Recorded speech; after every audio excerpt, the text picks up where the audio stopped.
Hello and welcome to the EDHRECast, where we're all about Commander, data, and dad jokes. I'm Joey Schultz and I'm joined by my fantastic co-host. He's seen the new Future Sight frame that's returned in mystery booster stuff at events, so he's now going through the existential crisis of realizing that the future frame is now a nostalgia frame. It's Matt Morgan. Hi Matt, I'm sorry that I made us feel old. First off, I'm offended that you exactly summarized how I feel about Future Sight borders. I love it. I love the nostalgia. But also, I wanted to tell you, so a friend of mine, he was teaching his son letters of the alphabet, but he only could remember 25 of those letters. And his son was like, well, I don't know why. No, that one took a moment and then it hit me. It did. And now I'm in this moment. Well, I mean, I'm glad that you can see what he couldn't. And so that was a big deal for us. I think we need to probably move on. That's fair. But also still, those Future Sight frames, those are so cool. I know that's unrelated, but I want to shout it out. No, those Future Sight frames are really cool, but it is just like, oh, now the future frame is the nostalgia frame, and then the future frame is actually for the past, yeah. Yeah, and I realize how much time has elapsed, and I'm just like, is this what it means to feel old? Anyway, let's talk about Magic the Gathering cards. Matt, what are we talking about in this week's episode, dude? Yeah, well, let's talk about Magic cards that make us feel good, and by making us feel good, I mean, like, let's talk about pet cards, and is there really a home for pet cards in Commander? I think everybody who's listened to the show before knows my answer, but Joey, how do you fit pet cards in? Let's talk about that. Yeah, I've kind of, in my head, I've been calling this episode the pet card problem, because Matt, sure, I'm with you. I want to play more of those pet cards, those silly things. But finding room for them is hard. And why is it hard? And that's why we wanted to discuss it here. I'm kind of hoping that you can talk me off of a chair here a little bit, because I've got some anxiety that I think we just need to work through. So I'm looking forward to this one, dude. Yeah. Yeah, well, let's do it. Let's do some quick shout outs and we'll get into it. Absolutely. First thing we want to say is that we are part of Team Ultimate Guard.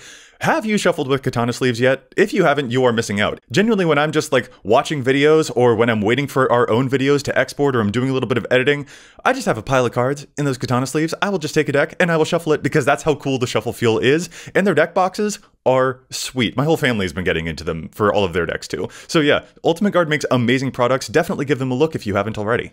And if you would like to support the show, there are so many ways that you can do that. There are free ways like subscribing on a local podcast app, leaving us a review. We definitely appreciate that. Even subscribing on YouTube. It's just such a simple way that definitely helps us out. But if you are so moved to going to patreon.com/EDHRECast, we would love your support there as well. It's just a nice way for you to get just a nice little bonus for yourself in exchange for supporting the show financially. Whether you want to see our Discord community, you want to see episodes a day early, there's all that and more over at patreon.com/EDHRECast, including the weekly coveted shout out for one of our patrons. And so this week, Andrew Bort, you didn't abort the mission of supporting us on Patreon. I don't know. Andrew, we hope you didn't get bort when you bored. No, that's bad. That's a bad one. Yeah, they're always bad though, Joe. That's kind of the point. I don't know if you've done this with me or not. But either way, Andrew, we definitely appreciate the support. You all are the reason that we're here, just our patrons, just helping make this sustainable. And so, Andrew, thank you for the support. Wait, I've got one better, Matt. Okay. Thank you for the support. Yeah, sure. Come on, that was good, actually. Andrew, see what you did there. Anyway, Joey, let's get into the main topic before we just ham this up even more. Yeah, okay. So here we have the pet card problem. There are only so many slots in a commander deck, which is wild because it's 100 cards. You'd think you'd be able to fit stuff in, but with all of the veggies, enough of the, card advantage spells that you need to be able to sustain some momentum in the game, enough of the cool win cons so that the game doesn't turn into a slog. Like, there are so many different categories of cards that you've got to cram into a deck, and it very often feels like we don't have room to actually put the fun stuff into the deck. And Matt, you're a huge champion of playing the pet cards, the silly stuff. So basically, I'm going to be asking you help. How do you find room for that stuff, man? asking me help, question mark? But Joe, you also forgot lands. I know that Dana doesn't like to play very many lands or basic lands. But Dana's not here, so we can kind of jab him a little bit. But yeah, there are only so many slots. Unlike regular 60 card formats, you have to play 98 or 99 cards in your deck. With Commander, you can't go above or beyond. And so it does create a very unique deck building challenge for everyone out there, because you do have like an actual limit on how many cards you can put in your deck. Yeah, it gets tough. And so, like, how do you find a room for them is the thing that I want to ask. And I guess to start off, like, for you, when it comes to like the priorities of pet cards, like where do they factor compared to some other stuff? Like, what are your overall feelings on pet cards or those silly inclusions in a deck? Well, I mean, first off, pet cards are kind of the reason I play Commander anyways. Like, so many of my decks and how they come to be is I find a synergy or an interaction or something around any given card. So my decks oftentimes are built from the ground up with a pet card for that given deck. And I know that's kind of unique to how a lot of people kind of tend to build their decks. That's just my personal approach. And so really, it's so hard for me sometimes to, well, you know, after a deck evolves, and Dana and I had a chance to talk about this. I know you weren't on that conversation, but sometimes decks evolve into something they're completely different from what you originally set out to do. And so it's such a weird process when you have these pet cards that you want to keep in, but then you realize, well, the deck is something different now. And do I really need this pet card anymore? There's so many factors that I come into when it comes to keeping pet cards in a deck or making room for them even. Yeah. So there are two kind of immediate examples that I've got about like cards that I've looked at and I'm like, ooh, I wish I could play these. Some of them are just because I like the art. The card Cartographer has probably my favorite art in the entire game. It's Donato Giancola, just terrific, amazing. The maps are becoming waves. It's so great. The effect itself is nice. It's a 3-mana 2/2 green creature that will return a land from your graveyard to your hand. There are plenty of uses for that, but like there are also a lot of cards that have kind of outpaced that. Even the card Eccentric Farmer has a slightly better stat line, and it will also help mill you to find some of those lands in the first place. So like generally I've seen that some of my favorite stuff, even if I like the art, it's a little bit outpaced. And then as another example of a card that I'm like, oh, I can't quite justify, Matt, do you know Ruinous Intrusion, that green spell? I do. I feel like that one's way up your alley. Yeah, absolutely. Yeah, Ruinous Intrusion, 4-mana green instant. It exiles an artifact or enchantment and then buffs up one of your creatures with +1 counters equal to the mana value of whatever you got rid of. I love that card. That's great. And I think in my head, I'm like, well, 4 mana is a lot. Oh, but the buff could be kind of cool. But I think a thing that prevents me from putting it in as many decks as I kind of want to is because I feel like, well, shouldn't I be using those +1 counters in some specific way? Does this only belong in a +1 counters deck? So I think those are some of the factors that I'm like, oh, I've seen other cards that are a little bit better than stuff that I like, or I see cards that I'm like, oh, but I'm not taking full advantage of them. And I think those are some things that prevent me from feeling like I should devote a card slot to them sometimes. Well, and it kind of creates a different problem too of how are you evaluating cards? What class are you putting cards in? Because Ruinous Intrusion, you could treat it as removal, as a utility card, as a combat trick even. So it really comes down to how are you evaluating any given card too, and what slot are you putting it in? And that's going to kind of dictate what you're cutting to make room for these. And so if you are trying to find pet cards, like say, Joe, you like Ruinous Intrusion, you want to put it in more decks, how are you evaluating it? Do you treat it as a removal spell? Do you treat it to get, as a disenchant type of utility thing? Or are you playing a more combat heavy deck? And so you're treating, okay, like I use this as a combat trick because it's going to be 4 mana, put a whole bunch of things, and maybe I get like a blocker out of the way. There's all sorts of different ways. And so that really comes down to the first step when it comes to making room in existing decks for pet cards is how are you evaluating it? What role does it fill? And then what category are you going to cut back on to make room for it? That's such a good approach. I think I do immediately I look at this card and I'm like, oh, I would put this in the same slot as any other artifact or enchantment removal I already have in the deck. And I would just make that immediate comparison. And if I'm making that immediate comparison, I might look at the other versions of that effect I already have, which maybe cost a lot less mana and therefore might have more utility during a game. But that means I'm robbing myself of the ability to view it as a combat trick, like you just said, which is another thing I need to evaluate. And so I can't, I am kind of like putting a circle into a square hole or vice versa. Like I am not doing a comparison the way that I probably should in order to find where this card might actually have room. That's a really great point, Matt. Yeah, and it comes down to just what does the deck need? You can kind of reevaluate from there too. Like for example, we talked a little bit about, I recently changed my Tristani Discordant deck to Emil the Blessed. So I wanted to add in some more pet cards, but then I kept coming back to, I don't want to cut Dismantling Wave. That's a card that I'm emotionally invested with this card because we got to preview it when it first came out years and years ago. Yeah. And I realized I don't really need this card anymore because I have a way in my command zone to repeat all of the Reclamation Sage and Night of Autumn type of effects that I have. Yeah. And so it really, really stunk when I was like, well, it is a way to kind of blow up everything, but also I don't want to blow up everything. That's my deck that kind of loves to have a Panharmonicon on the battlefield. So Dismantling Wave was a card that, okay, I need more diverse ETB effects. And this card is already being served in so many other different ways that Dismantling Wave, sadly, this is probably another episode we could go over entirely, but maybe we'll find room in here, is cutting these pet cards and bringing yourself to doing that. Oh, yeah. I feel like so many of these just end up being like my 102nd, my 101st, my 104th card. I've got a... Yeah. The Commander experience truly is like having a whole pile of other cards that you were considering for a deck that could themselves be a whole entire other deck. Like, that's... Oh, yeah. Absolutely where we're at with Commander these days. That's where half of my decks actually end up coming from, is I had to cut these cards. Yeah. I just got to build another deck, and that's how I have like 20 now. Yes, yeah.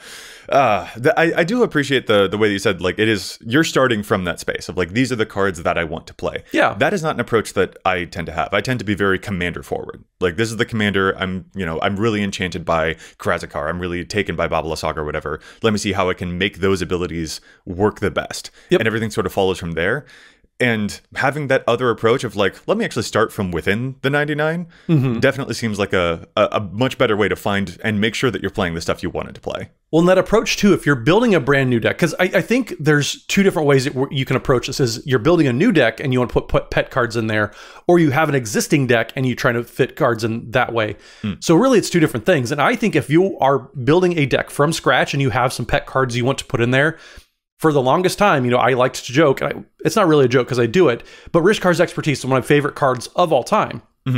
So if I have that pet card, that's just the first card I put in there. I put up a sample deck on Architect, I put in the synergy that I'm building around or the commander that I'm building around, and immediately the cards that I know I absolutely want to play, I just put them in there. And a feature that I sadly discovered way too recently is you can actually tag cards on your deck. So you can have like a custom color tag. You can tag it with a different category, anything like that. So if you have these pet cards, for me, it's been so much easier as I've been updating decks more and more recently.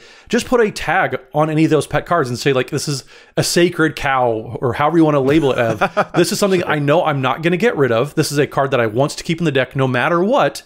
And so then I can kind of plan accordingly from there. So if you're building a brand new deck and you want to find room for pet cards, just make sure before you put your lands in there, before you put Sol Ring, put the cards you know you want to play in first.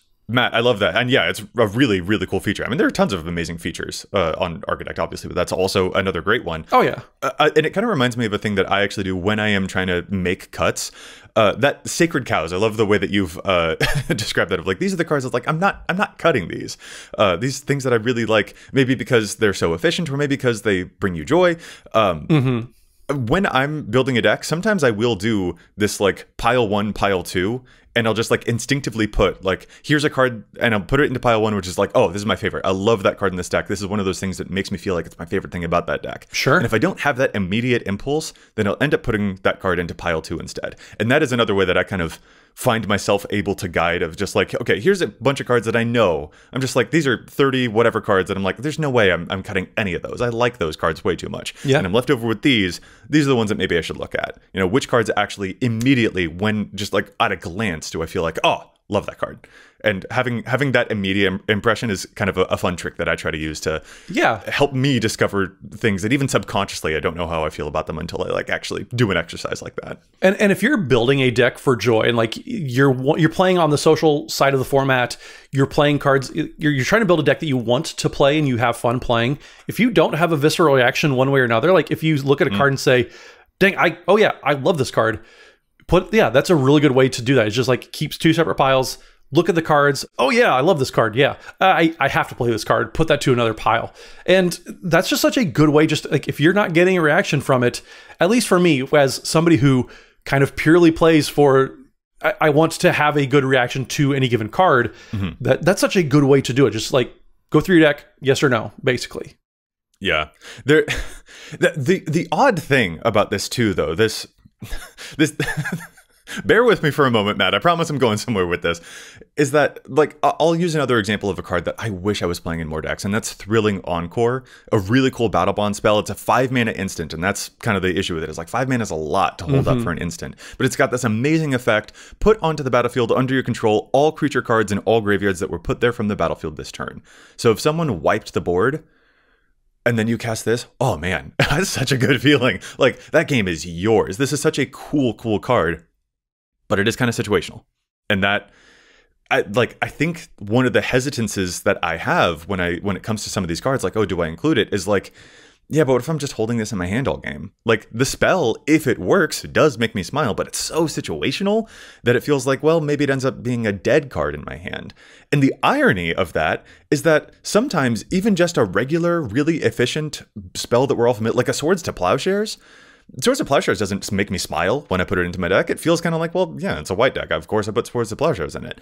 But like, I have seen moments where Swords to Plowshares completely changed a game. So, oh yeah, the initial instinct that I have about a card, there are still more hesitancies that build up on top of those, like the situationalness or like what a simple card can actually still accomplish. And those are the things that I start weighing, and that's how I start to spiral, and then I don't take any action, and I don't play the fun card that I wanted to play. And then you get into that same mentality you just got into where, oh no, everything's going wrong and everything's bad and everything hurts and I'm dying. Yeah, we've all been there. But no, so Thrilling Encore, I've had a similar experience in a recent deck, actually, that I was updating. I was going through my Shanid Sleeper Scourge deck. That's my Legends deck, everything. You know, I cast a Legend, I draw a card, lose a life.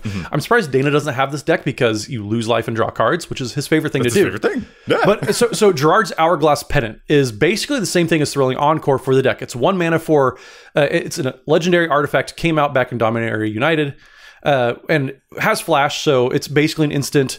But 1 mana to cast it, and then you can pay 4 mana, tap it, exile Gerard's Hourglass Pennant, return to the battlefield tapped. All artifact, creature, enchantment, and land cards are put into your graveyard from anywhere onto the battlefield. So kind of the same thing as Thrilling Encore. Similar type of experience where I kept thinking to myself, like, if the first ability doesn't even matter, so much that I didn't even read it, because if a player would begin an extra turn, that player skips that turn instead. I don't have any friends in my play groups that play extra turn spells, so that first half is basically irrelevant. But the more and more I kept playing, I was like, I mean, if there's a board wipe, which my friends do like to play, I get to keep that around. And I want to cut it sometimes, but I'm also like, well, it's going to draw me a card for one in response to a board wipe or whatever. And also, it's going to just sit there maybe and keep people from blowing stuff up, because I'm just going to bring everything right back anyways. And it's a card that, like, I want to play. It's a $1 card. It's not really costing me anything, and I've tried to find more room for it. But yeah, it's another card similar to how you felt about Thrilling Encore. I like it. I want to play it.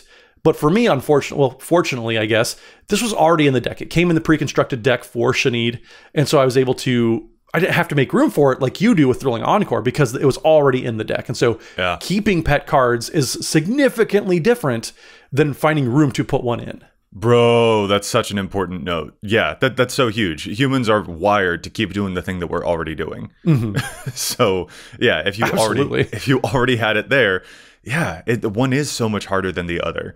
I mean, in that case, would you say just like yoink out a random card to like actually force yourself to give one of these cards a chance in the deck to like kind of try and rewire that part of her brain? Or is that not an appropriate step? Like, what do you think? That's such a personal question too. And I mean, there's so many different ways to execute it. Like, do you want to, are you building for optimization? Are you building for fun? And do you have cards that like you've played out already? And like, okay, I've tried this a little bit, I'm not in love with it, and maybe start there. I would say cards that you are kind of felt you have to play because it's just such a good card. Nobody's gonna get mad at you for playing a fun card. And that's one thing that I think, especially me and my playgroups, it is really nice because we do prioritize, like, just have fun. Play the silly, the wild, the big splashy thing that you want to play instead of focusing on efficiency. So like, that's a luxury that just I happen to have in my playgroup specifically, and that may not apply to everyone else. Yeah, you actually just said something else there too that I kind of want to jump off of real quick as well. You mentioned like if you're aiming for optimization, and I think that like it can kind of feel like maybe does optimization feel contrasted to fun in like some of these discussions? It can start to feel like that is a binary relationship. And that's certainly not the case at all. And I think it's very clear that like each of us has decks that we've optimized quite a lot, and we think they're very, very fun. Yeah. So like, you know, this conversation is much more about like, you know, some of the sillier stuff, like how do we find room for the sillier stuff? And particularly that optimization point, I think that's potentially another reason that I find myself sometimes struggling to find room for these, because there is also something satisfying about optimizing a deck and having it feel like there's pride attached to building an intricately made deck, you know? So then if a pet card doesn't have quite as many attached strings doing quite as many interactions and cool synergies with everything else in the deck, it almost feels like, oh, does it stick out? Like, it's enjoyable to play, but in the brewing process, it has a different feel. And that's another reason why I think I start to trip myself up, because I'm just like, but the brewing, the majesty, the loveliness of this deck feeling like a perfect machine. And then here's a pet card that doesn't quite have as many synergies as these other things I know could. I think that's another thing that like stops me up, is the brewing experience versus the playing experience, and not being able to like cross those two things and merge them in my head or something like that. I don't know how to say it. And that's kind of unique too. You talked about the brewing process versus the playing process. I know that I said something a while back on the show that like I enjoy the thought of a deck being finished, and that to me is something I'm sure other people out there do. But between the three of us here on this show, I know for example, my Samwise Gamgee deck, and it's Sam and Frodo technically, but we all know Sam was the real hero in Lord of the Rings.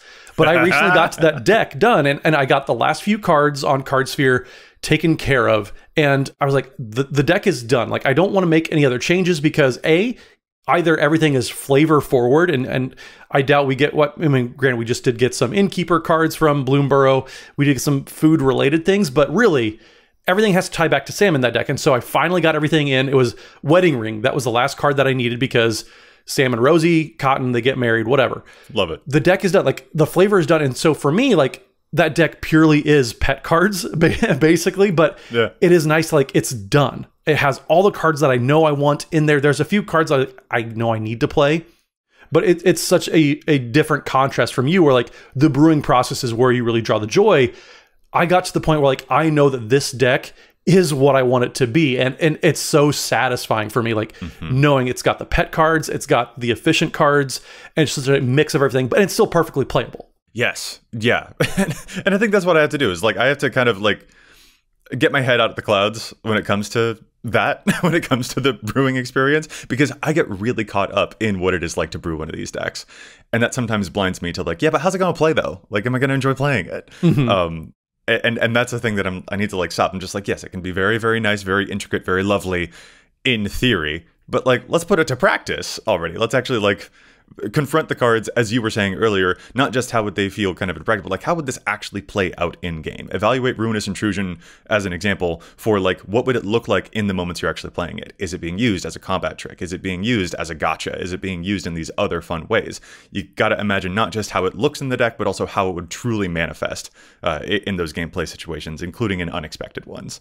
So yeah, I think that's just, I get my blinders on, maybe, and that's what I need to unlearn to do. Like, when I'm in the brewing process, it's just like, yo, zoom out. Joey, that's such a human thing to do. That's not just a Joey thing. That's not a Magic player thing. That's just a human thing to overthink things and kind of dwell on it. So I wouldn't feel bad about getting the blinders on, as you said it, because that's a human thing to do. Yeah. Yeah, it really is. This and like, hobbies are the place that we come to have a little bit of a reprieve from some of those other regular daily life stressors. So when we start to like, unfortunately encounter some of those same potential stressors or some of those same spiral habits or whatever in the hobby, that almost makes them feel more intense, because it's like, but I came here to do the relaxing. So that's, I guess, part of why we take it so seriously. Matt, there is another question that I want to ask you, and it's actually related to the MEL example that you brought up earlier.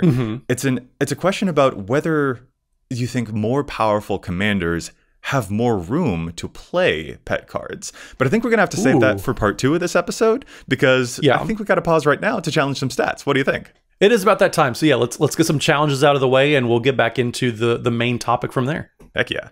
All right, I'll start us off with Challenge the Stats this week, and I want to talk about a new Bloomborough commander, Mr. Foxglove. This is a 5-mana Bont commander, a 3/5 Fox Rogue with lifelink and a very, very cool ability. Whenever Mr. Foxglove attacks, you draw cards equal to the number of cards in defending player's hand minus the number of cards in your hand. So you just draw up to the difference there.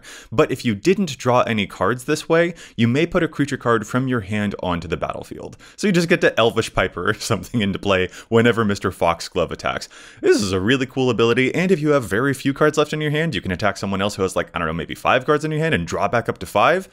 This is neat. This is neat. It's a 5-mana commander as well. This feels like a very powerful ability, but, you know, it's tempered out in a cool way. I'm really enchanted by Mr. Foxglove, which is probably dangerous because, I mean, he is a rogue after all, probably up to some nasty stuff. But the commander has so many cool, really big powerhouse creatures on its page. You know, people cheating into play Galta Stampede Tyrant, Avacyn, Angel of Hope. There's a bunch of really powerful creatures on this thing's page.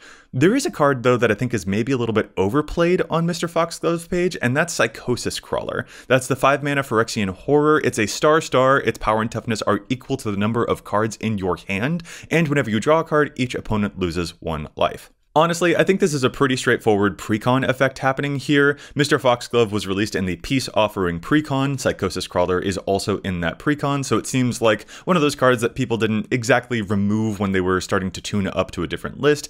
I think potentially over time this might dwindle, but I do really think that Psychosis Crawler is kind of a dangerous card to play in this deck. There is some synergy of like, oh, Mr. Foxglove could draw you a lot of extra cards, and that could deal some more damage with the Psychosis Crawler, but the real strategy of this commander is to just dump your entire hand into play as soon as you can and have 0 cards in hand, and then eventually attack someone else who has like 3 cards in hand, and then you'll draw 3 more cards and you'll refill the tank a little bit. But that moment where you have nothing in your hand, which is what this commander really wants to do, well, that moment is going to turn Psychosis Crawler into a 0/0 and it'll immediately die. So I don't think that this is the card that we should keep in this particular deck. I think that one's a little bit overplayed, showing up in still about 1/3 of Foxglove decks. Let's take that out. We can put in another really cool creature to cheat into play instead. Yeah, I am absolutely here for cheating big, scary things into play. So, Joey, anything that you can recommend to cheat big things into play, I'm on board with. Good call, good challenge. And yeah, Psychosis Crawler, I think there's a lot of homes for Psychosis Crawler. I love that card, but I do agree that like the commander, it kind of steers you in one specific direction, and I don't think Psychosis Crawler is necessarily the one that you want to be doing that with. Yeah, just a slight contrast here. Worked for the other face commander of that deck, but maybe not this one. Yep. Well, let me get us into my challenge then. So my challenge this week is from Ryan Magner, who sent us an email, which you definitely can do as well, EDHRECast@gmail.com.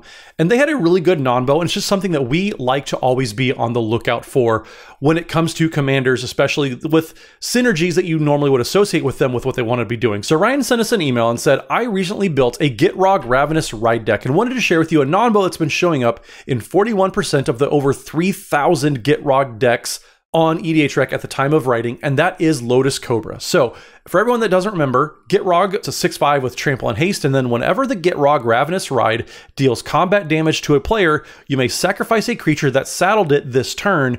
If you do, draw X cards, and then put up to X land cards from your hand onto the battlefield tapped, where X is the sacrificed creature's power. And then for everybody who doesn't remember, saddle is basically a different way to crew a vehicle. Basically, Ryan goes on to talk about the primary source of landfall triggers in this deck is getting Gitrog's ability to Yeet-Ha, which very well put, Ryan, a creature for card draw and putting lands into play tapped from your hand. This effect takes place during the combat phase of the turn after damage has been assigned, and most of the big mana payoffs that you run in the Gitrog's 99 are at sorcery speed. This means that there's a situation where you'd be getting most of your landfall triggers out of the deck on Lotus Cobra when you actually can't use the mana as it disappears when you move on from your combat phase.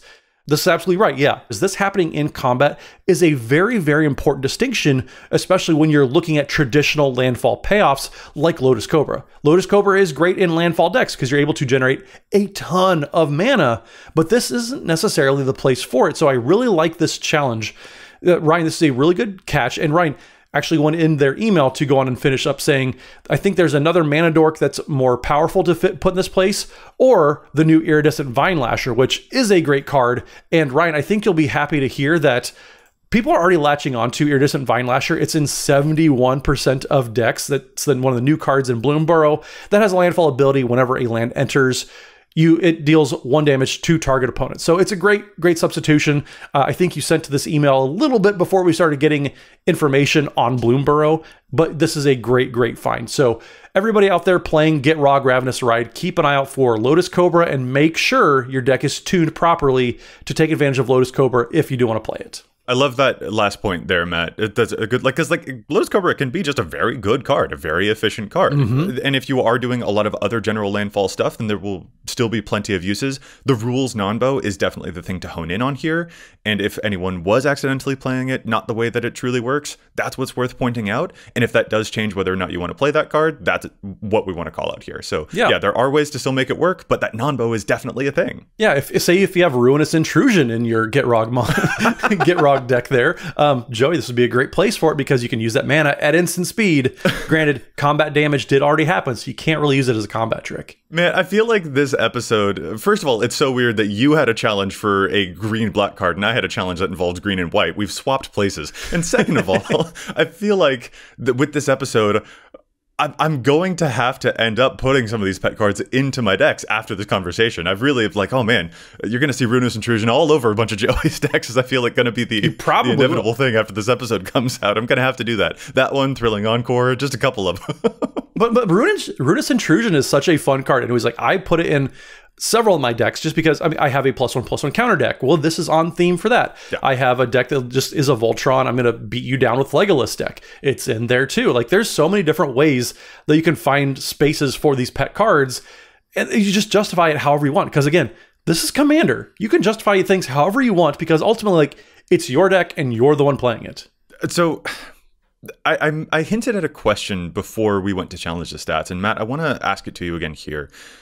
Do you ever feel like potentially more powerful commanders have more room to play pet cards? And I actually want to go back to your MEL as an example here. So that's been your Selesnya shell for a while. Yeah. And you said in previous forms of that deck, you had to devote several slots to Reclamation Sage style effects. A lot of different creatures that would enter and destroy something and that you would try to panharmonic on. But you didn't have a specific engine in the command zone that would allow you to repeat those effects a whole lot. Right. And now that you've switched over to MEL, which has the activated ability to be able to flicker those things so that you can get them more regularly, you've noted that you are able to slim down on how many, like what density of Reclamation Sage style effects you had in that deck.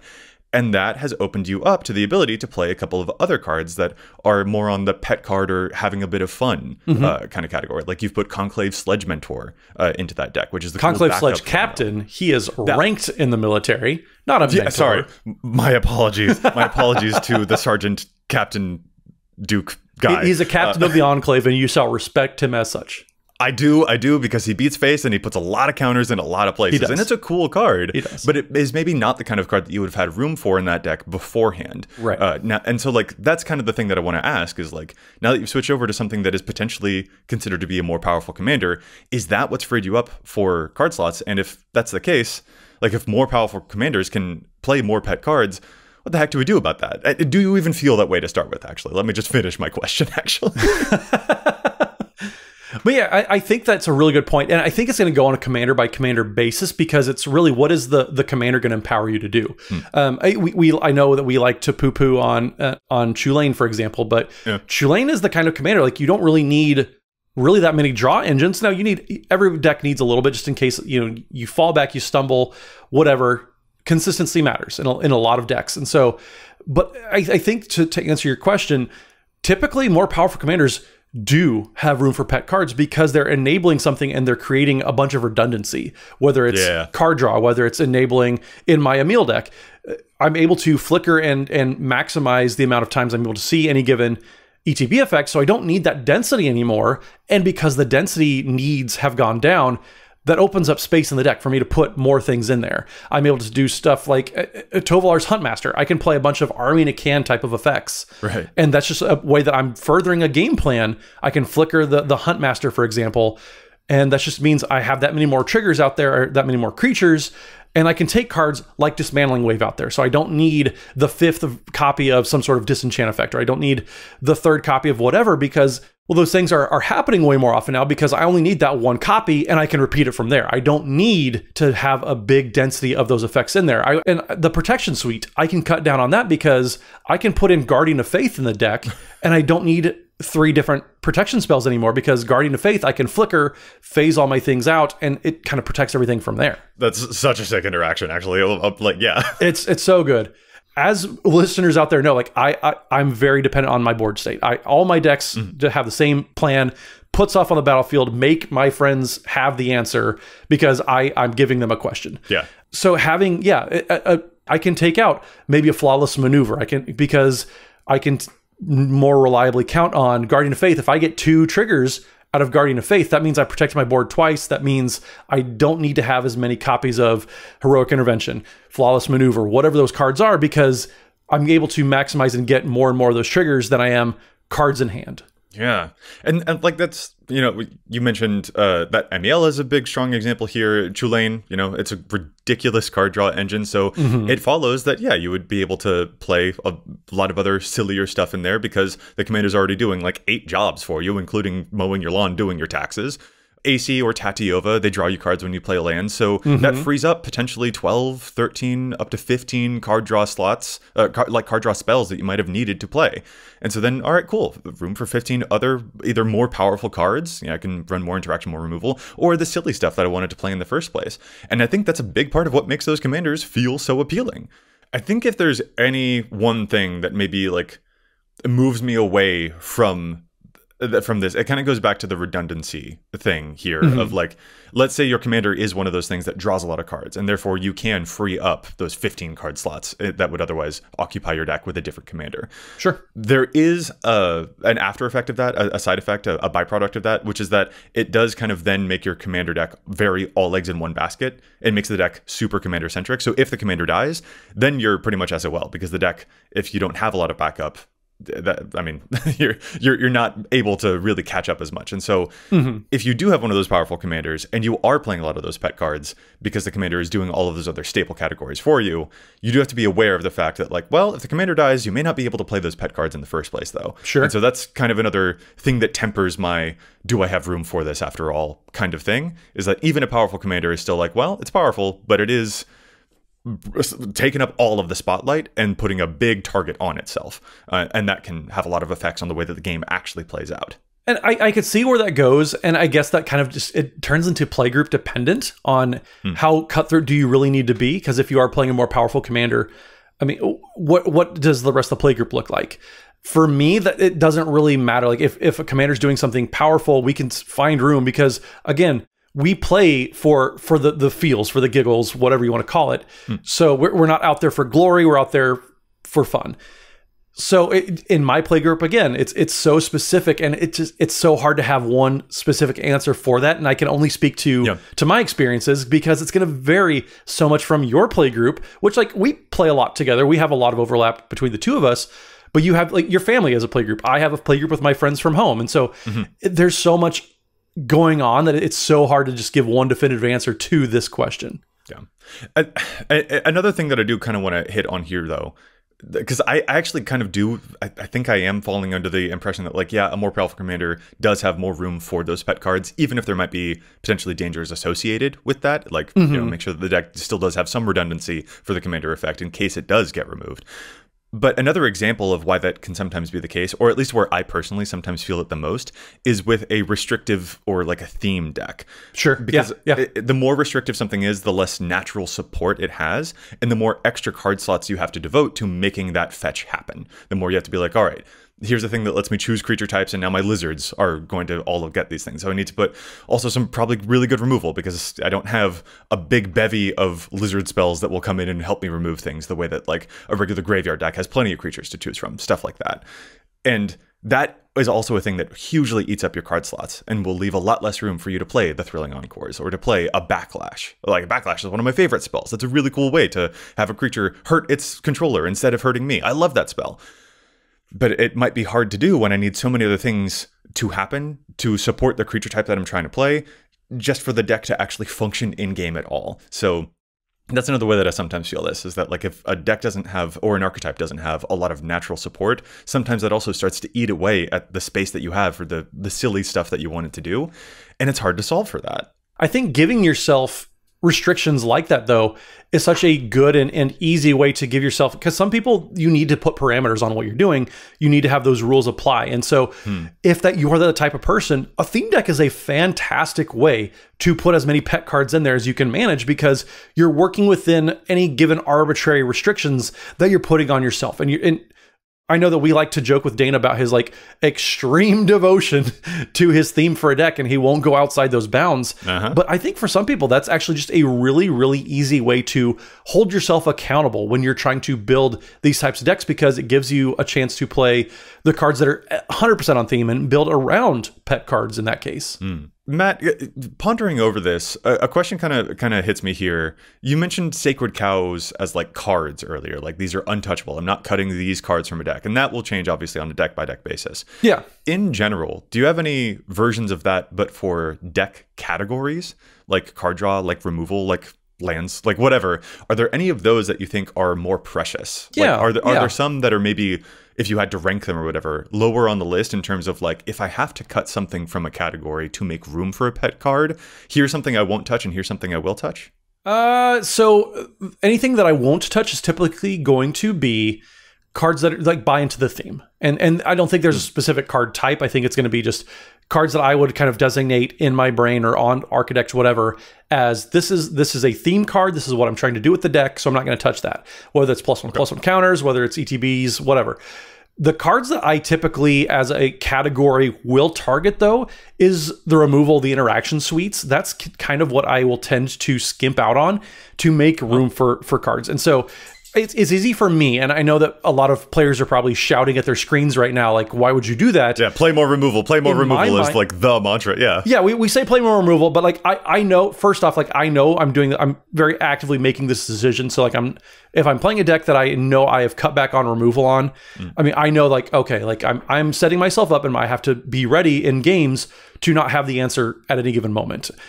But for me, I also kind of justify it as, well, I'm doing the thing. I'm setting myself up to do the thing more often. And this is a deck where I'm allowing my opponents to also do the thing they want to be doing. I'm cutting back the removal, cutting back the interaction, whatever it is in any given deck. So that's kind of the compromise that I make with myself in the deck building process. But I know that definitely does not apply to a lot of players out there. Yeah.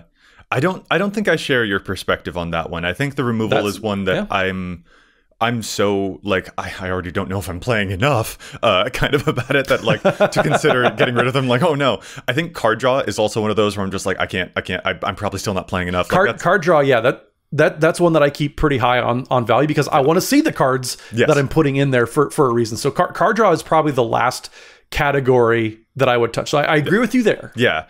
I think the one that I end up maybe having the most flexibility with in terms of this actually ends up being anything that I've devoted as like a win con. I think those end up being the ones that I've, because like, I mentioned the card Backlash. Technically that could be a thing that ends a game. If I target a creature that an opponent controls that is big enough, it could deal lethal damage to them. I mentioned the card Thrilling Encore. In a certain situation, that could be the card that clinches the victory for me. I think as a genre, the cards that I have the most interest in playing, my pet cards that I wish I could find room for, tend to be maybe hyper situational, but if they do work, they win a game. And that, I think, manifests for me as like the thing that will make me excited is like, did they contribute to like, this is how the game ended, versus is this yet another game where I won with the classic, oh, I used exactly this, Conrad damage as a basic example. Like Conrad wins with a lot of damage very easy or something. And that's where I think you and I disagree, because I want to keep my win conditions in there, because as we like to say, like, games got to end. Yeah. And sometimes you just get to a board stall where, because I've cut back on removal, and if somebody else has also done that in any given pod, you might end up with this big stalled out board state where everybody's kind of like having that standoff of pointing guns at each other. Sometimes that happens. And so having a win condition that's going to come down, and like, I know sometimes they're not the most exciting, because if we're going to talk about my Emil the Blessed deck again, I do have Crater Hoof Behemoth in there. I do have the Angel, the Moonshaker Cavalry. So yes, those aren't the most exciting, but those also are cards that I like because they break those board stalls where everybody's kind of looking at each other, waiting for something to happen. And those are cards that allow that to happen. And so it doesn't matter that I didn't have a chance to kill one thing. I'm still able to win the game and kill the board. Yeah, I feel you on that. Like, your feeling here is the player removal can be my removal. Like, that is very much leans into the that applies to just my approach in general, though. So like, yes. I don't think that's unique to any given deck. Yeah. And so like, I can appreciate that. Whereas for me, I think the thing that is going to make the game more memorable is the way that it ended. And so that's why I want to I will still devote as many things as I can to a win condition slot, because that is a thing I've seen a lot of decks skimp on, and then a game does indeed drag out. So I'm not saying, I'm not going to play win conditions. I think that that's the category I have the most flexibility with, compared to I am not touching my lands. I am not touching my card draw. I'm not cutting my ramp. And I know that people probably will be hearing this and they're like, "What? You're cutting removal? What? You're cutting a win con?" Well, listen, you got to cut something if you're going to make room for that. You got something does have to go. And so like, I don't cut your ramp. Don't cut your card draw. Don't you got to pick something though. Something has to be chosen. Like, you don't have unlimited card slots. You have to make a decision. You know, we can't play 106 cards as much as I know a lot of people out there would love to do. 100% I would play. It wouldn't be wise. I'm not saying it's wise, but I would, just for this. Just like, oh, thank goodness. It shaves me off an hour of like agonizing over like, all right, how do I get down from 102 cards to 100 cards? Because I do that sometimes. But then also, if people are playing 106 cards, then they also probably need to go up to like 108 or 109 cards, because you have to add some more lands in there to keep the ratio in line. And like, Matt, this is how I spiral. This is why the anxiety happens to me. I have just 100% introduced the slippery slope just for you, Joey. Don't do that to me. I did.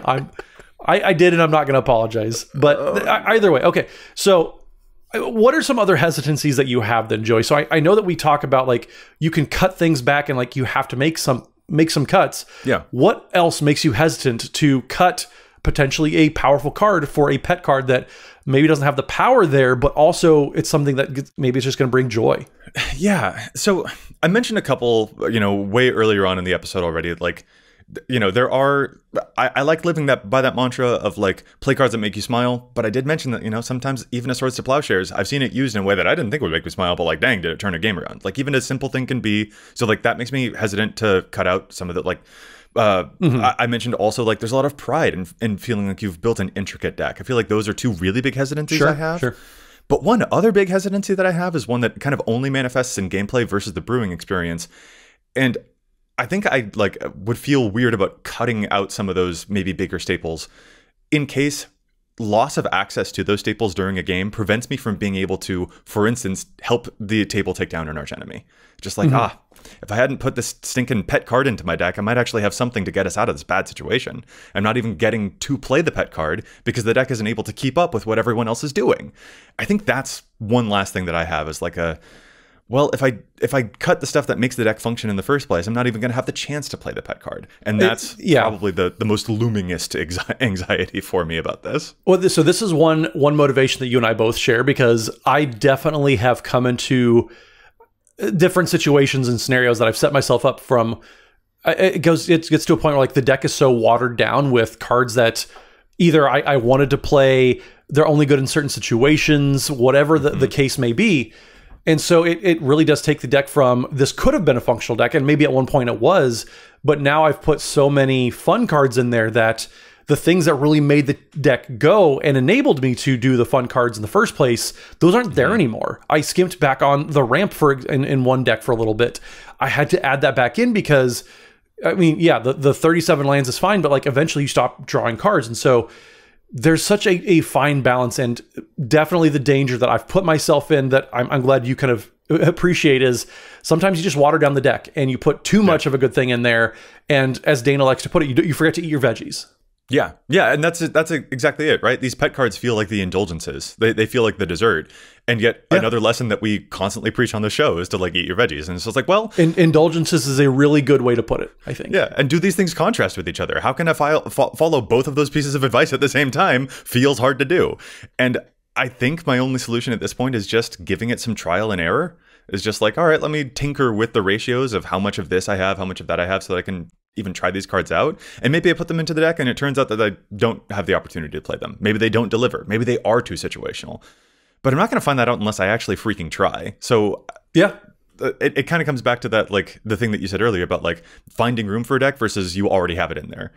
I got to shake up my momentum in that, because momentum is a really easy way for me to not make any change at all. And if I want to not worry about this, I kind of probably should make some changes just to see what the results might be. Yeah, absolutely. And just experimenting too. Like ultimately, you're only going to find out if a card works or not if you play the game. And we've talked a lot about the brewing process. Like Joe, you mentioned the brewing process, and that's such a big driver for a lot of people. You can't forget to just play the game too. Like, you can't forget to, you make all these changes and then you never actually play the deck. Like that's one problem that I've definitely had, you know, over the past few months. Like maybe life gets busy and I know I haven't had a chance to play as much as I have. So like a lot of these changes I'm still waiting to see, because yeah, either I replaced cards before I even got a chance to draw them, or just I have so many decks that I don't have time to play them all. Yeah. So I definitely, for myself personally, like I have to give myself some patience and some grace, giving myself time to actually see these changes take effect, because a lot of cards, you know, we just haven't had a chance to draw and cast yet. Which sucks. I wish I could play 100 games at once just to see, just to get the data. Just like, oh, do these actually work? But I mean, Magic Online won't let you double queue anymore, and I think that's really a problem. And so, yes, not being able to double queue in person and like whip one way and back to the other, that is a problem. You can't play 2 Commander games at once. I think there's a whole Friday night sketch about that, actually. So that's terrific. I'm sure there is. Oh yeah, yeah. So I think that experimenting is kind of what it will come down to. Is just like give it a shot. Yeah, because part of the thing that makes us, I don't know, I've been using the word anxiety, and that's probably too strong of a word, but like the thing that makes us a lingering worry, the thing that makes it like kind of haunt like the deck building process is also just the not knowing. And the not knowing is a result of me not having made any changes. And the not having made any changes is like, well, do it though. Like, try it. It will feel wrong. Your deck, like the deck is not going to be the way that you want it to be, because you're going to have to cut something that you value. But you got to get the data on the card before you can actually say, oh, I definitely do want to have this. And like the mystery part of it is, I think, what is my ultimate hesitancy here. And so that just means I do need to actually put the Ruinous Intrusions and the Thrilling Encores and the yada yada into the deck so that I can actually see, does this work the way that I hope it will work? And if so, now let me actually evaluate this with the data I now have, rather than thinking like, oh, well, then maybe. Because that I think is my biggest enemy here, is like just not being entirely sure. Yeah, I mean, uncertainty is it's a scary thing in real life, much less like actually in Magic. And so I think humans are kind of pre-conditioned to not love uncertainty. And so, but sometimes also for me, that's fun. I want to be curious about how decks are going to play. I want to be curious about, okay, is this card going to be as impactful as I'm dreaming it up to be in my head?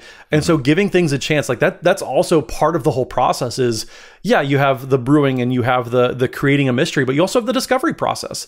And to me, it's such a fun thing to do, of like discovering how a deck gets to play out, discovering what else does the deck need after I've gotten to play it a couple times, and discovering, you know, how can I make this deck more enjoyable for myself to keep playing? Does it need more pet cards? Is it too much like a stock deck on EDHREC, or does it need some more salt and some more spice in there? Yeah. I think also like maybe taking the temperature in the room or whatever of just like certain cards that you wish you like, what will other people, how will they respond to them? That's another piece of data that I also don't have, that I do want to have. And maybe you don't even need to like actually play them. You can literally just ask like, hey, what do you think of this card? Do you think that this would be fun to play? Even that might be like a piece of encouragement to help that process. Wait, you're saying, Joey, that I should ask my friends what they think of my cards? Ew, no. I can hear the sarcasm dripping from your voice, Matt. It was dumped in sarcasm, yes. I really like the experience of playing a card that makes everyone go, whoa, as opposed to the cards that make everyone go, oh. Yeah. You know, like that's the feeling that I like to find. And so that's why I want to play more of these potential pet cards in the first place, because I think they might produce more of those moments. But I do need to find that out, and that means I've got to hunker down and actually get to it. So thank you for help talking me off the couch, Matt. Yeah, I mean, that's why so many of us play Commanders, because we have these piles of cards that we can't play in any other format. We can't play anywhere else. Commander is the place for all these fun cards. Whatever you want to be doing, there's space and there's a pod for you to be able to do exactly what you want to be doing. So yeah, it's such a fun thing. And just, again, a monument to Commander as a format, and kind of where it's gotten to, where no matter what you're doing, if you're playing nothing but pet cards and fun cards and whatever you want to be doing, you have space in Commander for that. And however serious you want to take it, however casual you want to take it, like you have a pod for you. And that's just such a fantastic thing about the community, about the format, and about Magic in general. Yeah, very much. And I'm not contradicting. I am yes-anding you, Matt. And it is sometimes hard. And that's why I need conversations like this sometimes to remind me to actually get to it. So I think, yeah, I agree with you. I think folks, when listeners out there, they hear us having these conversations like, oh man, they're so smart. No, we learn just as much having these conversations as we do imparting knowledge onto everybody as well. So this is a good thing for my own mental health when it comes to Magic, because yeah, these conversations, we learn from each other throughout these whole processes. Very much. Yeah. I mean, probably on a future episode, we're going to have to tell Dana how many more basic lands he's got to run, but that's a lesson he has yet to learn too. So he hasn't passed that test yet. Yeah. We'll get to it. We promise. We're trying our best, everybody. All right. Matt, this has been a very productive discussion. Thanks so much for having it with me. And I think with that, it sounds like we're going to call this episode to a close. So if our listeners want to get in touch with us to ask us more questions about our pet cards and how they're going, where can they find you online? So you can find me on pretty much any social media platform at Mathimus55. That's MATHIMUS55. And don't forget, we are proud members of Team Ultimate Guard. So if you want to check out some of the best accessories for your decks, protect them, keep them safe as you're traveling to events coming up, check out Ultimate Guard. Their boulders, everything is just the best that you can find. So make sure you check them out as well. You can also support us on Patreon if you would like to do so. It means so much to us. If you want to find me, I am online at Joseph M. Schultz. You can also email the cast at EDHRECast@gmail.com or find us online at EDHRECast everywhere online. Listeners, let us know what your favorite pet cards are and how you manage to find room to play them in your decks. And with that, we'll be back at you next week with more data and insights. But until then, remember, EDH wreck your deck before you wreck your deck.